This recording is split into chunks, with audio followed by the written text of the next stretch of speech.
त्रिशा एक middle class family में पली बड़ी लड़की थी। वो अपने कॉलेज की अच्छी स्टूडेंट थी और वो किसी से फालतू बात नहीं करती, सिर्फ अपने काम से काम रखती। एक दिन उसकी फ्रेंड टीना उसे कहती है, त्रिशा, तूने अपना प्रोजेक्ट कंप्लीट कर लिया ना? तू कंप्लीट की बात कर रही है? मैंने तो सबमिट भी कर दिया। क्यों, तुझे उसमें से कुछ टेपना था क्या? ऐसे मत बोल। माना मैं प्रोजेक्ट में कभी कभी तेरी हेल्प ले लेती हूँ, लेकिन इस बार मैंने खुद ही प्रोजेक्ट बनाया है। अच्छा तो सुनना, नेक्स्ट वीक ना मैं मेरी स्कूल फ्रेंड के साथ क्लब जा रही हूँ। क्या बोलती है, तू चलेगी? मैं क्या करूँगी यार वहाँ जाकर? हवन करियो। अरे यार एंजॉय करियो ना, और क्या। और वैसे भी तू कभी क्लब गई भी नहीं है, तो चल ना। दुनिया में कितना कुछ है एंजॉय करने को, पर तू है कि घर से कॉलेज, कॉलेज से घर तक ही बंधी रहती है। ओहो, अब इतना लेक्चर मत दे। चल लूंगी तेरे साथ। अब खुश? खुश? मेरी जान बहुत खुश। चल अब फिलहाल तो मैं घर चलती हूँ। इतना कहकर दोनों घर चली जाती हैं। कुछ दिन बीतते हैं और संडे की सुबह त्रिशा तैयार होकर अपनी माँ को बोलती है, माँ कुछ खाने को दे दो। इधर आ, संडे के दिन कॉलेज में झाड़ू पोछा करने जा रही है क्या? माँ क्यों मजाक कर रही हो? मैं कॉलेज नहीं, टीना के साथ बाहर घूमने जा रही हूँ। पर बेटा, एक संडे का ही तो दिन होता है रेस्ट करने का। बाकी दिन तो तू कॉलेज में ही रहती है। क्या जरूरत है कहीं जाने की? माँ मैं नहीं जाने वाली थी, लेकिन मैं हर बार उसे मना ही कर देती हूँ, तो इस बार मैंने सोचा चली ही जाती हूँ। चलो जाती हूँ, वो मेरा वेट कर रही होगी। बाय। अरे सुन तो, ये तो बता कि कहाँ जा रही है ये लड़की भी ना। अपनी माँ की बात सुने बिना ही त्रिशा चली जाती है और टीना के घर पहुँच जाती है, जहाँ बाकी की सहेलियाँ भी आई थी और सभी शॉर्ट्स में थी। और त्रिशा को सूट में देखकर टीना की एक फ्रेंड टॉन्ट मारती है, अरे टीना, ये क्या पहली बार क्लब जा रही है? ये सूट पहनकर आ गई है, ये ऐसे हमारे साथ नहीं जा सकती। डोंट वरी यार, मैं इसे तैयार कर देती हूँ, बस थोड़ा टाइम लगेगा। अब टीना त्रिशा को कमरे में ले जाती है और कुछ देर के बाद जब त्रिशा बाहर आती है तो सब उसे देखकर ही हैरान हो जाते हैं। टीना की दी हुई ड्रेस में वो बहुत सुंदर लग रही थी। और सभी क्लब पहुंचते हैं, जहां रंग बिरंगी लाइट्स थी, म्यूजिक था और बाकी लोगों को देखकर वो भी सबके साथ एंजॉय करती है। डांस करने के बाद सारे ही हुक्का बार जाते हैं, जहां वो सभी हुक्का पीते हैं। तभी टीना त्रिशा से कहती है, ओए ऐसे टुकुर टुकुर क्या देख रही है? ले तू भी ट्राई कर एक बार हुक्का। यार तूने बोला था क्लब में एंजॉय करने जा रहे हैं, पर तुम लोग तो हुक्का बार में आकर हुक्का पीने लगे। तुझे पता है ना, ये भी एक तरह का नशा है।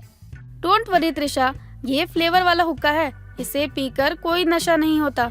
एटलीस्ट एक बार तुम ट्राई कर ही लो। सबके कहने पर त्रिशा हुक्का पीने लगती है। पहली बार में तो वो बहुत खांसती है, लेकिन कुछ ही देर में वो हुक्के को एंजॉय भी करती है, जिससे उसे थोड़ा भी नशा भी होता है और वो झूमने सी लगती है। सब वहाँ से बाहर निकलते हैं। टीना त्रिशा को संभालते हुए घर ले आती है। उसकी ये हालत देखकर हेमा कहती है, ये क्या हो गया इसे? ऐसे हवा में क्यों लहरा रही है? ओ, सीधी खड़ी हो जा त्रिशा, कहीं इसने पीवी तो नहीं है ना? और इसके कपड़ों को क्या हुआ है? ये इन्हें पहनकर तो नहीं गई थी। आंटी पहले अंदर चलो, मैं इसका वजन और देर तक नहीं सह सकती हूँ। हाँ अंदर आ जा। अब तीनों घर के अंदर आते हैं। हेमा उनके लिए पानी लेने किचन में जाती है। तभी नशे की हालत में त्रिशा टीना से कहती है, ए टीना, तूने मुझे बोला ना कि हुक्का पीने से कुछ नहीं होता। तू झूठी है। देख मैं कैसे झूम रही हूँ। पर तुझे पता है, आज लाइफ में पहली बार हुक्का पीकर तो मजा ही आ गया। धीरे बोल यार, तेरे मजे के चक्कर में अभी तेरी माँ को मैं क्या जवाब दूंगी समझ नहीं आ रहा। एक काम करती हूँ, कुछ बोलने से अच्छा है कि आंटी जी के आने से पहले ही निकल लेती हूँ यहाँ से। इतना कहकर वो दबे पांव वहाँ से निकल जाती है। जब हेमा पानी लेकर आती है तो टीना वहाँ से रफू चक्कर हो चुकी थी और त्रिशा भी सोफे पर ही सो चुकी थी। अगले दिन जब त्रिशा की नींद टूटती है तो वो देखती है कि हेमा गुस्से से बड़ी बड़ी आंखें निकालकर उसे घूर रही थी और त्रिशा सब समझ जाती है। ओ माँ, आपने तो मुझे डरा ही दिया। ऐसे सोते हुए इंसान को कौन घूर घूर कर देखता है? पहले ये बता, कल कहाँ गई थी और नशा क्यों किया तूने? अरे माँ, मैं क्लब गई थी और कोई नशा नहीं किया था मैंने, बस हुक्का पिया था, वो भी फ्लेवर वाला। हाँ ये बात अलग है कि पहली बार पिया था इसलिए थोड़ा झूमने लगी। देखो तो जरा इस लड़की को, अरे फ्लेवर वाला हुक्का तो ऐसे बोल रही है जैसे बड़ी अच्छी चीज हो। देख त्रिशा, अब दोबारा ऐसा हुआ ना तो मैं तेरी टांगे तोड़ के रख दूंगी, कह देती हूँ। अरे पर माँ, बस कह दिया ना, और कुछ नहीं सुनना मुझे, समझी? इतना कहकर वो गुस्से में वहाँ से चली जाती है। यूं ही दिन गुजरते हैं। त्रिशा को अब लत सी लग गई थी हुक्का पीने की। वो हर वीकेंड हेमा से बहाना बनाती और हुक्का बार जाकर हुक्का पिया करती। टीना के घर ही सो जाया करती ताकि उसकी माँ को उसकी आदत का पता ही ना चले। ऐसे ही एक दिन वो हुक्का बार में हुक्का पी रही थी। तभी उसकी नजर वहीं बैठकर हुक्का पी रहे रोमिल पर जाती है, जो कि उसी की तरफ देखे जा रहा था। त्रिशा उसके पास जाती है। ए मिस्टर, ऐसे क्या आंखें फाड़ फाड़ कर देख रहे हो? हुक्का पीती लड़की पहली बार देखी है क्या? कब से देख रही हूँ, यहीं देखे जा रहे हो। अब क्या ही कहूँ मोहतरमा, आप हुक्के के नशे में हो और मुझे आपको देखकर ही नशा हो गया है। अच्छा, फिर तो इसमें आपका फायदा है, क्योंकि इस नशे से आपको कोई नुकसान नहीं होने वाला। दोनों एक दूसरे को देखते ही खो जाते हैं और पहली मुलाकात में ही एक दूसरे के हो जाते हैं, जिसके बाद वो लोग अब अक्सर आपस में मिला करते और क्लब में कभी कभी हुक्का भी साथ पीने जाया करते। दिन गुजरते हैं और दोनों के पेरेंट्स को एक दूसरे के बारे में पता चलता है और उनकी शादी भी हो जाती है। शादी के कुछ समय तक तो अब वो हुक्का पीना छोड़ देती है, लेकिन एक दिन जब वो बाजार जाती है तो एक बर्तन की दुकान पर हुक्का देखकर उसे खरीद लेती है और घर आकर खुद ही देसी हुक्का बनाने लगती है और अपने कमरे में बिल्कुल अंधेरा करके हुक्का बार का माहौल भी बना लेती है। उसी वक्त उसकी सास कावेरी वहाँ आती है और उसे हुक्का पीते देखकर बड़ी हैरान होती है और लाइट्स ऑन कर देती है। अरे बहू, ये क्या है? तूने कमरे में इतना धुआं धुआं क्यों कर रखा है? ऊपर से दरवाजा बंद करके बैठी है। अरे मरना चाहती है क्या? सासू माँ, आप देखिए ना, आपकी बहू कितनी टैलेंटेड है। अपने कमरे में मैंने हुक्का बार जैसा माहौल बना दिया। उहू, तेरा प्यार प्यार प्यार हुक्का बार। हुक्का बार? अभी के अभी हो जा मेरे घर से बाहर। कावेरी गुस्से में ये बोल रही थी कि तभी रोमिल वहाँ आ जाता है और त्रिशा को ऐसे देखकर उसकी भी आंखें खुली खुली रह जाती है और वो बोलता है, माँ, लगता है इससे अभी कुछ भी कहने का कोई फायदा नहीं है। आप शांत हो जाइए, मैं इसे संभालता हूँ। सत्यानाश हो इस करम जली का, सारे घर में धुआं धुआं कर दिया। यहाँ तो मुझे सांस लेने में इतनी दिक्कत हो रही है। तू एक काम कर, घर के खिड़की दरवाजे खोल दे, मैं तब तक बाहर जाती हूँ। इतना कहकर वो चली जाती है। रोमिल वैसा ही करता है। अगले दिन जब त्रिशा उठती है तो कावेरी खूब खरी खोटी उसे सुनाती है, जिससे कि उसकी आंखों में आंसू आ जाते हैं। जिसके बाद वो घर पे तो नहीं, लेकिन अपनी सहेली टीना के घर जाकर हुक्का पिया करती। दिन बीतते हैं। एक दिन वो छत से नीचे उतर रही थी कि तभी उसकी सांस फूलने लगती है। वो पानी पीने के लिए ग्लास उठाती है तो ग्लास हाथ से छूटकर गिर जाता है। रोमिल और कावेरी भी वहाँ आते हैं और उसकी हालत को देखकर कावेरी कहती है, अरे बहू, क्या हुआ? इतना क्यों हाफ रही है? सासू माँ, मुझे सांस लेने में दिक्कत सी हो रही है। कुछ भी काम करती हूँ तो मेरी सांस फूलने लगती है। तुम चिंता मत करो माँ, मैं इसे डॉक्टर के पास लेकर जाता हूँ। इतना कहकर वो उसे क्लिनिक लेकर जाते हैं और डॉक्टर उसकी हालत देखकर बताता है कि ये अस्थमा के शुरुआती लक्षण है और ये ज्यादा ना बढ़े, इसीलिए उसका बहुत ध्यान रखना होगा और उसे नशे और धूम्रपान से बचाना होगा, वरना ये और भी खतरनाक हो सकता है। ये सुनकर त्रिशा का सर नीचे शर्म से झुक जाता है और रोमिल को टीना के घर जाकर हुक्का पीने वाली बात भी वो सच सच बता देती है। ये सब कुछ जानने के बाद में रोमिल कहता है, तो आज इसी वजह से तुम्हारी ये हालत है? तो क्या सोचा है तुमने? अपनी हालत तुम इसी तरह बिगाड़ती रहोगी या अब ये हुक्का पीना भी बंद करोगी? माफ कर दीजिए रोमिल जी, मैंने आप दोनों की बात ना मानकर खुद का ही नुकसान कर लिया। अब से मैं कभी हुक्का नहीं पीऊंगी। जिसके बाद रोमिल उसे गले से लगा लेता है। वो दोनों घर आ जाते हैं, लेकिन रोमिल कावेरी को त्रिशा के अभी भी हुक्का पीने के बारे में नहीं बताता। त्रिशा को कमजोरी के कारण ऐसा हुआ ये बोल देता है। कुछ दिन गुजरते हैं और त्रिशा की दवाई चलती है। समय के साथ सब ठीक हो जाता है और वो फिर कभी रोमिल का विश्वास तोड़कर हुक्का नहीं पीती। ज्योति कई सालों बाद अपने पति राजेश के साथ अपने ससुराल से मायके आती है। जिसे देखते ही उसकी माँ सरला और बहन रुचि बहुत खुश हो जाती हैं। तभी ज्योति की नजर टेबल पर रखे बनाना की चिप्स पर पड़ती है, जिसे देखते ही वो तुरंत चिप्स की प्लेट उठाकर सोफे पर बैठकर खाना शुरू कर देती है, जिसे देखकर उसकी माँ और बहन हंसते हुए कहती हैं, ये बनाना चिप्स खाना नहीं छोड़ सकती है। ये बात तो बिल्कुल सही कही मम्मी जी आपने। जब इतने साल बाहर रहने के बाद भी केले के चिप्स खाना इसने नहीं छोड़ा, तो अब क्या छोड़ेगी। अब तो बनाना चिप्स की पूरी प्लेट इसके सामने है। मतलब आप कहना क्या चाहते हैं दामाद जी? हमें तो कुछ भी समझ में नहीं आया। अरे माँ, ये क्या बताएंगे, मैं बताती हूँ आपको। इनको बस मेरा मजाक बनाना आता है और कुछ नहीं, यही इनका मनपसंद काम है। माँ, आप तो जानती हो कि मुझे बनाना चिप्स कितना पसंद है, लेकिन जहाँ हम रहते हैं वहाँ दूर दूर तक किसी भी दुकान पर बनाना चिप्स नहीं मिलता था। तो कुछ नहीं मम्मी जी, जब इसको हर जगह ढूंढने पर भी ना बनाना चिप्स नहीं मिला, तो ये मैडम हमारी मकान मालकिन के सामने पहुँच गई और उनके सामने चिप्स की इतनी तारीफ की कि पता नहीं कहाँ से उन्होंने बनाना चिप्स ढूंढा और लेकर आ गई, और इसके साथ उन्होंने भी खाना शुरू कर दिया। ये तो सही है ना जीजू, दीदी ने वहाँ भी अपनी पसंद की चीजें खाने पीने का जुगाड़ कर ही लेती है। इसी को कहते हैं कन्विंसिंग पावर, जो कि मेरी दीदी के पास है। ये तो कुछ नहीं है, दीदी तो अपने स्कूल में कॉलेज में भी अपनी मीठी बातों से सबको कन्विंस करके अपना सारा काम दूसरों से करवा लेती थी। हाँ, मैं तुम्हारी बातों को बहुत अच्छे से समझ रहा हूँ साली साहिबा जी। आप यही कहना चाहती है ना कि आपकी दीदी बहुत चालाक है, सबको अपनी बातों में फंसा ही लेती है। बेटा, जो बात सच है उसे कहने की क्या जरूरत है, ये तो हमेशा से ऐसी ही है। बस करिए आप लोग, जब से आई हूँ मेरी ही बातें किए जा रहे हैं। एक काम करिए, आप लोग भी मेरे साथ बैठकर बनाना चिप्स खाइए, और इतने दिनों बाद सब मिले हैं, एंजॉय कीजिए। नहीं बेटा, तू ही खा अपने ये बनाना चिप्स। मैं सबके लिए कुछ अच्छा बना लूंगी, क्योंकि बनाना चिप्स तुझे ज्यादा पसंद है ना, हमें नहीं। सरला इतना कहकर रसोई में जाने के लिए सोफे से उठती है। तभी रुचि उसे रोकते हुए खुद रसोई में जाती है और सबके लिए चाय नाश्ता बना कर लाती है। थोड़ी देर बाद ज्योति अपने सभी घर वालों से मिलकर राजेश के साथ अपने ससुराल वापस आ जाती है, जहां उसकी सास मालती उससे कहती है, आ गई बहू तू, कब से मैं तेरा इंतजार कर रही थी। मैं लाई अपने सभी घर वालों से, क्या खिलाया पिलाया तेरी माँ ने? माँ, खिलाने पिलाने की पूछो तो वहाँ पर बहुत कुछ था खाने पीने को, और मम्मी जी ने ना बहुत अच्छे से हमारी खातिरदारी की। लेकिन आपकी प्यारी बहू जो है ना, उसे तो सिर्फ बनाना चिप्स ही खाने होते हैं, तो वो वही खा कर आई है। क्या इसको वहाँ भी मिल गए अपने बनाना चिप्स?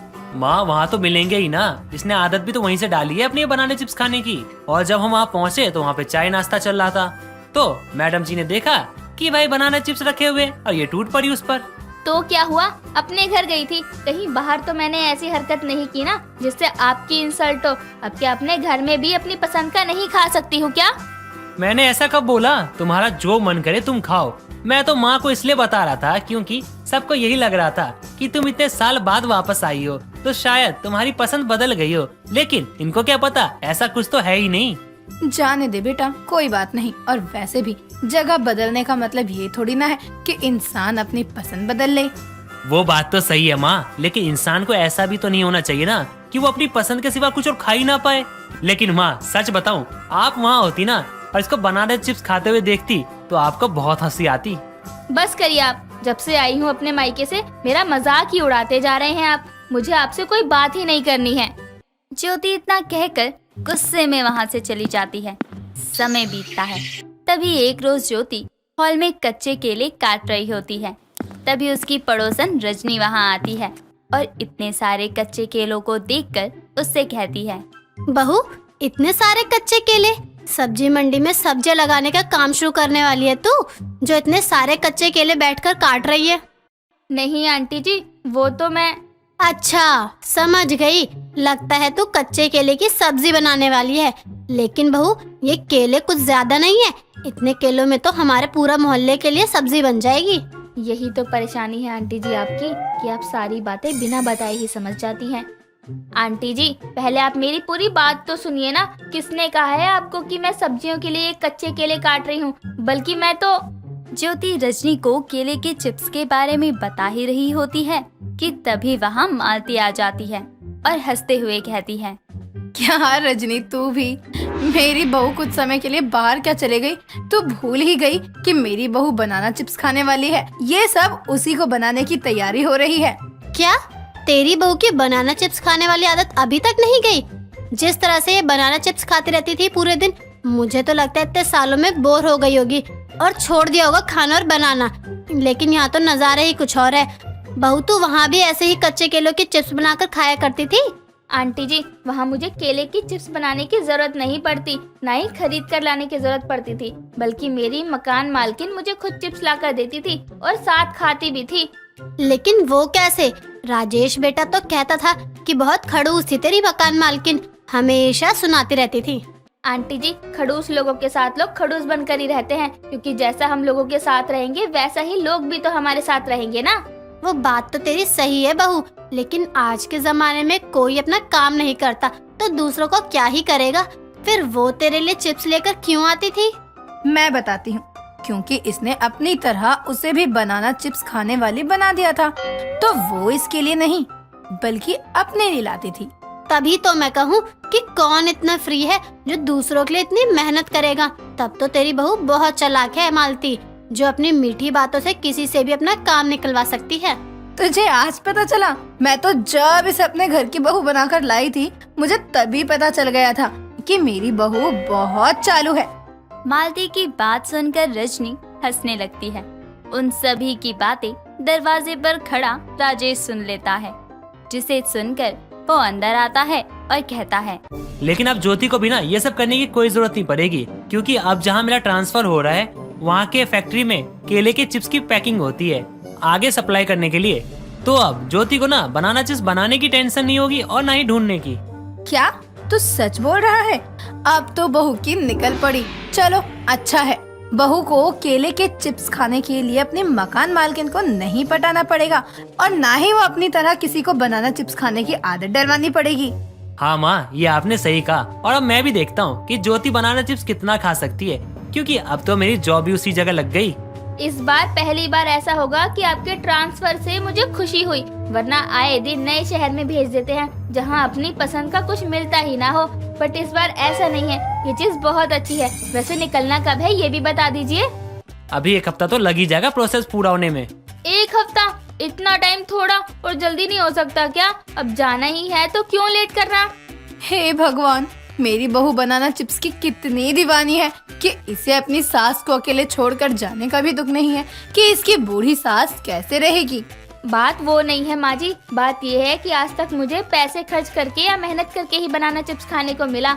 इस बार बिना किसी मेहनत के, वो भी 1-2 दिन नहीं, रोज ही खाने को मिलेगा मुझे मेरी पसंद का बनाना चिप्स। इससे अच्छा और क्या ही हो सकता है। ज्योति की बात सुनकर वहाँ खड़े सभी लोग जोर जोर से हंसने लगते हैं और 1 हफ्ते बाद बनाना चिप्स की शौकीन ज्योति अपने पति के साथ उसकी ट्रांसफर वाली जगह पर चली जाती है, जहां उसे अपनी मनपसंद बनाना चिप्स फ्री में खाने को मिलते हैं। नव्या अपने 2 भाई वरुण, विनीत और भाभी सुमन और नीतू के साथ रहा करती थी। नव्या अपने भाइयों की लाडली थी, पर सुमन और नीतू नव्या को जरा भी पसंद नहीं करती थी। ऐसे ही एक दिन सुमन अपनी देवरानी से बोलती है, नीतू, मैं क्या सोच रही थी कि आज क्यों ना हम कहीं बाहर चले। दीदी, बाहर जाने में कोई दिक्कत नहीं है, पर आप तो जानती है ना कि हमारे सर पर एक नागिन बैठी है जो हमारे सीने पर छत्ता फैलाए हुए बैठी है।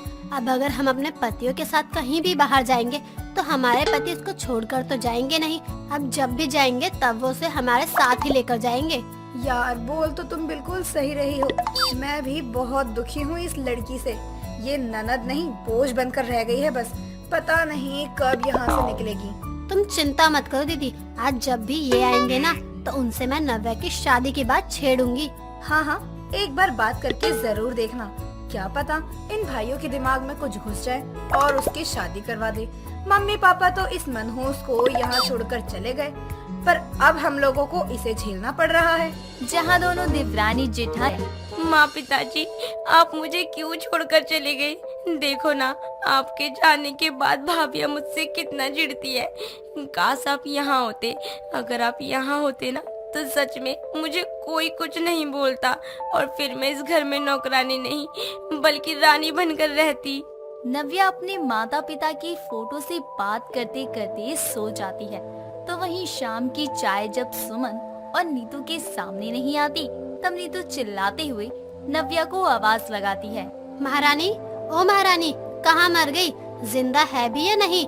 आज की चाय देनी भी है या नहीं? अपनी भाभी की आवाज सुनकर एक झटके से नव्या की आंखें खुल जाती हैं और समय देखकर वो खुद से बोलती है। वजह से उसे सुनने को मिलता है।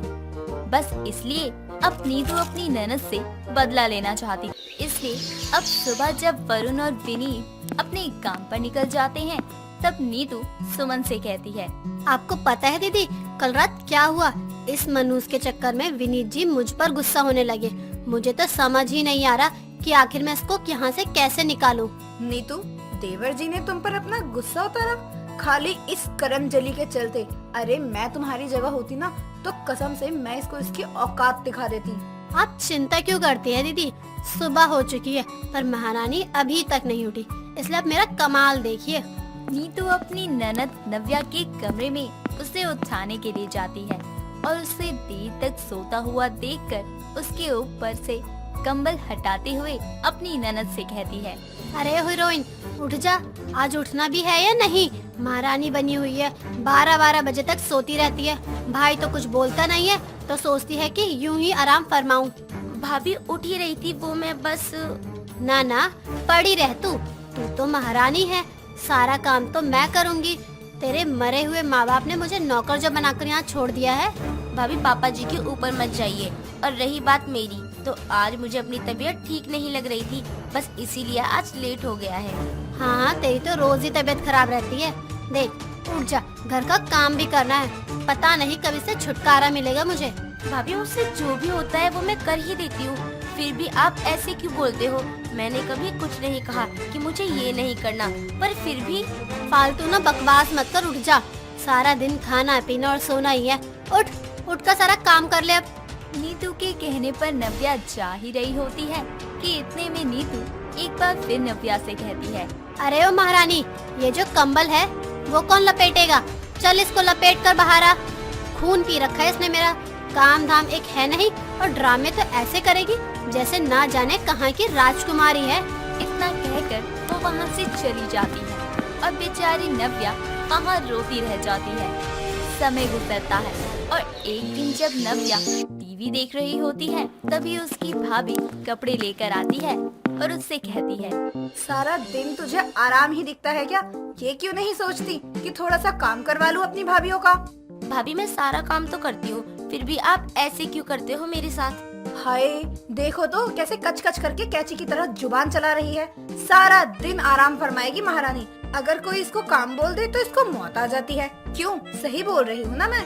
तेरे कमरे में मैंने कुछ कपड़े रखे हैं, उसको लपेट कर अलमारी में रख दियो। और बाथरूम में और भी कपड़े हैं, उसको भी जाकर धो दियो, समझी? अपनी बातें पूरी कर वो वहाँ से चली जाती है। तो वहीं नव्या से अब अपनी भाभीयों का ये अत्याचार बर्दाश्त नहीं हो पा रहा था। बस इसलिए वो खुद से कहती है, अब मुझसे भाभी का ये अत्याचार बर्दाश्त नहीं हो रहा है। आज जब भैया आएंगे तब मैं खुद ही भैया को बोल दूंगी कि मेरी शादी करवा दे। नव्या अब रात होने का इंतजार करने लगती है और रात को जब वरुण और विनीत घर आते हैं, तब नव्या अपने भाइयों के सामने अपनी शादी की बात रखती है। ये सुनकर वरुण कहता है, नव्या, तुम ठीक हो ना? हाँ भैया, मैं ठीक हूँ, पर मुझे ऐसा लगता है कि मैं अब अपना घर संभालने लायक हो चुकी हूँ। बस इसीलिए मैं शादी करना चाहती हूँ। भैया, मैं तो पहले ही बोल रही थी कि नव्या शादी लायक हो चुकी है, इसकी अब शादी करवा दो, पर इन्होंने मेरी सुनी ही नहीं। वैसे मेरी नजरों में एक बहुत ही अच्छा लड़का है, अगर आप कहे तो मैं उनसे अपनी नव्या की बात करूं। नीतू की बात सुनकर वरुण उसको हाँ कर देता है, जिसके बाद नीतू अपनी जेठानी के साथ उसके कमरे में जाती है और फोन पर बात करते हुए कहती है, अरे बहन, ये रिश्ता बहुत ही अच्छा है। देखिए, इसी बहाने आपको आपके घर की नौकरानी भी मिल जाएगी और मेरे सर से बोझ भी हट जाएगा। हाँ हाँ, ठीक है। अच्छा, तो आप कल आ रहे हैं ना? ठीक है। दीदी, आपको पता है कल वो लोग आएंगे, पर लड़का बहुत ही खराब है, नशेड़ी है। कहीं इन सबको पता चल गया इसके बारे में तो? खैर हमें क्या, अब बहुत जल्दी हमारा पीछा इससे छूट जाएगा। सही बोल रही हो तुम नीतू। नीतू और सुमन आपस में बात कर रहे थे तो वहीं खिड़की से ये सब कुछ नव्या और विनीत सुन लेते हैं। पर विनीत नव्या को इस वक्त कुछ भी कहने से रोक देती है और अगले दिन जब लड़के वाले आते हैं तब नव्या उस लड़के से शादी के लिए हाँ कर देती है। पर विनीत अपनी बहन की जिंदगी बर्बाद होते हुए नहीं देख सकता था। बस इसलिए वो लड़के वालों के सामने ही अपनी पत्नी को एक जोरदार थप्पड़ मारता है और उससे कहता है, तुझे तो अपनी पत्नी बोलते हुए भी मुझे शर्म आ रही है। विनीत, ये क्या कर रहे हो तुम? बस बहुत हुआ, आप ना ही बोले भाभी, वरना मैं ये भूल जाऊंगा कि आप मेरी भाभी हैं। विनीत, ये क्या बोल रहा है तू? अपनी भाभी से कैसे बात कर रहा है तू? भैया ये दोनों औरतें इसी के लायक हैं, क्योंकि ये हमारी बहन की माँ समान भाभी नहीं बल्कि दुश्मन है, दुश्मन। इतना बोलकर अब विनीत अपने भाई को सब कुछ बता देता है कि जानकर, पर उनको भी बहुत गुस्सा आता है, जिसके बाद वो उन लड़के वालों को घर से निकाल देता है और अपनी पत्नी से कहता है, सुमन, मुझे तुमसे ये उम्मीद नहीं थी। जब तुम मेरी बहन को अपनी ननद नहीं समझ सकती तो तुम्हारी इस घर में कोई जगह नहीं है। निकल जाओ तुम दोनों यहाँ से।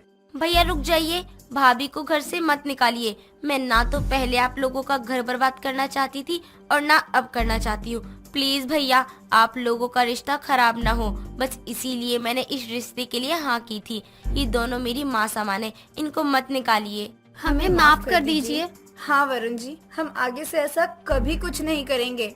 भैया एक गलती तो भगवान भी माफ कर देते हैं, माफ कर दो भाभी को। नव्या के साथ इतना गलत करने के बाद भी नव्या अपनी भाभी का ही पक्ष ले रही थी। बस ये देखकर दोनों को खुद के किए पर बहुत शर्म आती है और अब वो दोनों अपनी ननद से माफी मांगती है और इस तरह वो उन्हें माफ भी कर देती हैं। दोस्तों, अगर आपको ये कहानी पसंद आई तो इसे लाइक करें, शेयर करें और कमेंट करके बताएं कि कहानी में आपको सबसे अच्छा क्या लगा।